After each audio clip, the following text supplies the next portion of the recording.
नमस्कार मैत्रिणींनो, मी पुष्पा माझ्या चॅनलमध्ये तुमचे स्वागत करत आहे, ज्याचे नाव आहे सुंदर माझे घर. मैत्रिणींनो, घरी थोडा प्रॉब्लेम असल्यामुळे खूप दिवस व्हिडिओ आला नाही. मी आजच्या या व्हिडिओमध्ये तुम्हाला माझ्या घरात मी रोजची देवपूजा कशी करते हे दाखवणार आहे. आशा करते की तुम्हाला व्हिडिओ नक्कीच आवडेल. याच्या आधीही मी देवपूजेचं व्हिडिओ टाकलेले आहेत, पण या व्हिडिओमध्ये मी सविस्तर पूर्ण देवपूजा कशी करते हे मी दाखवलेलं आहे. आमच्या घरातील देवांची पूजा करायला कमीत कमी 1.5 तास इतका वेळ लागतो. मैत्रिणींनो, व्हिडिओ आवडल्यास प्लीज प्लीज प्लीज चॅनलला सबस्क्राईब करा. तसेच व्हिडिओला लाईक, शेअर आणि कमेंट करायला अजिबात विसरू नका. सगळ्यात प्रथम मी सगळे देव व देवांच्या गाद्या, लोड सर्व काही तक्के काढून घेतलेले आहेत. देवपूजेसाठी 2 छोटी घोंगडी घेतलेल्या आहेत. एका घोंगड्यावर मी स्वतः बसते देवपूजेसाठी व दुसरं घोंगडं खाली हातरून त्याच्यावर सर्व देव ठेवते. गाद्या वगैरे काढून झाल्यानंतर सर्व देवाला पुसून घेतलेला आहे स्वच्छ व परत गाद्या, लोड, तक्के सगळं घालून त्याच्यावर वस्त्र अंथरून घेतलेलं आहे. दिवाळीमध्ये ज्या झेंडूच्या माळा आणलेल्या होत्या त्या मी खांबांना अशा लावलेल्या आहे देवाऱ्याच्या. आता मी एक एक असं सर्व देव धुवून घेणार आहे. रोजच्या रोज मी देवाचं वस्त्र बदलत असते व नवीन घालत असते व लहान लहान जे आपल्या आयराला छोटे टॉवेल येतात ते 2 टॉवेल केलेले आहेत. त्या टॉवेलांनी देव पुसत असते मी. काय होते की ज्यावेळी आपण देव पाण्यातून बाहेर काढतो व तसेच जर आपण देव ठेवलो बिन पुसता तर त्या देवांच्यावर डाग पडतात व असे काळपट दिसतात देव.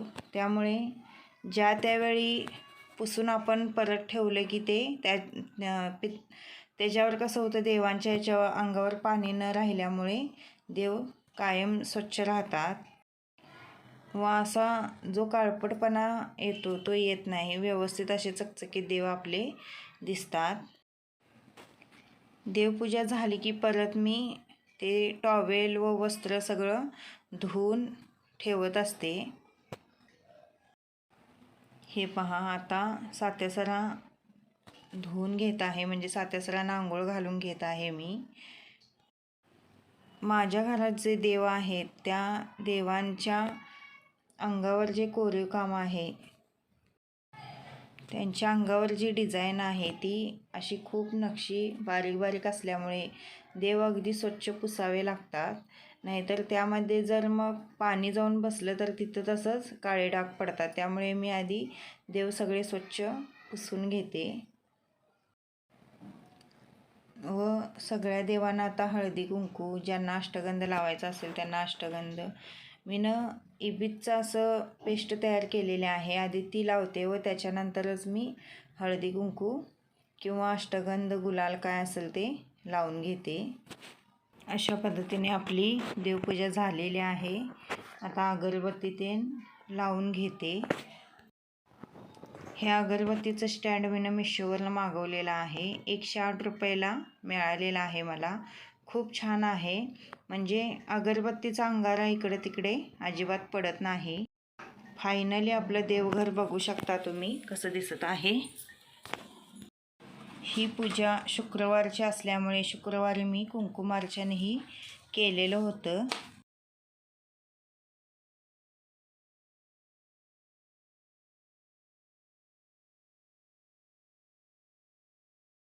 मायम ह्रीम क्लीम चामुंडा विचे, ओम मायम ह्रीम क्लीम चामुंडा विचे, ओम मायम ह्रीम क्लीम चामुंडा विचे, ओम मायम ह्रीम क्लीम चामुंडा विचे, ओम मायम ह्रीम क्लीम चामुंडा विचे, ओम मायम ह्रीम क्लीम चामुंडा विचे, ओम मायम ह्रीम क्लीम चामुंडा विचे, ओम मायम ह्रीम क्लीम चामुंडा विचे, ओम मायम ह्रीम क्लीम चामुंडा विचे, ओम मायम ह्रीम क्लीम चामुंडा विचे, ओम मायम ह्रीम क्लीम चामुंडा विचे, ओम मायम ह्रीम क्लीम चामुंडा विचे, ओम मायम ह्रीम क्लीम चामुंडा विचे, ओम मायम ह्रीम क्लीम चामुंडा विचे, ओम मायम ह्रीम क्लीम चामुंडा विचे, ओम मायम ह्रीम क्लीम चामुंडा विचे, ओम मायम श्रीसूक्त.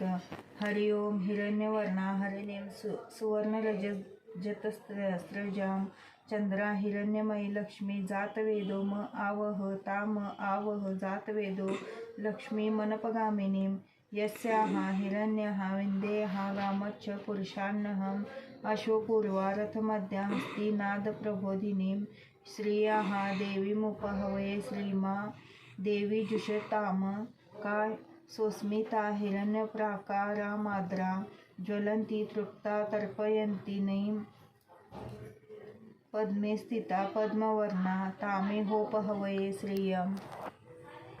नारायणाय विद्महे वासुदेवाय धीमहि तन्नो विष्णु प्रचोदयात्.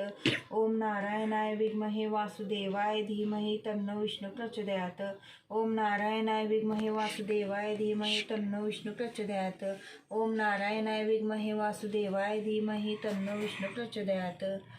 ओम नारायणाय विद्महे वासुदेवाय धीमहि तन्नो विष्णु प्रचोदयात्. ओम महालक्ष्मीच विद्महे विष्णुपत्नीच धीमहि तन्नो लक्ष्मी प्रचोदयात्. ओम महालक्ष्मीच विद्महे अशा पद्धतीने श्रीयंत्रालाही मी कुंकुमार्चन केलेलं होतं, कारण मंगळवार शुक्रवार मी श्रीयंत्रावर कुंकुमार्चन करत असते. कुंकुमार्चनच्या वेळी श्रीसूक्त 1 वेळा वाचलेलं मी. लक्ष्मी गायत्री मंत्र 1 माळ, विष्णू गायत्री मंत्र 1 माळ, नवार्णव मंत्र 1 माळ या मंत्राने मी कुंकुमार्चन करत असते.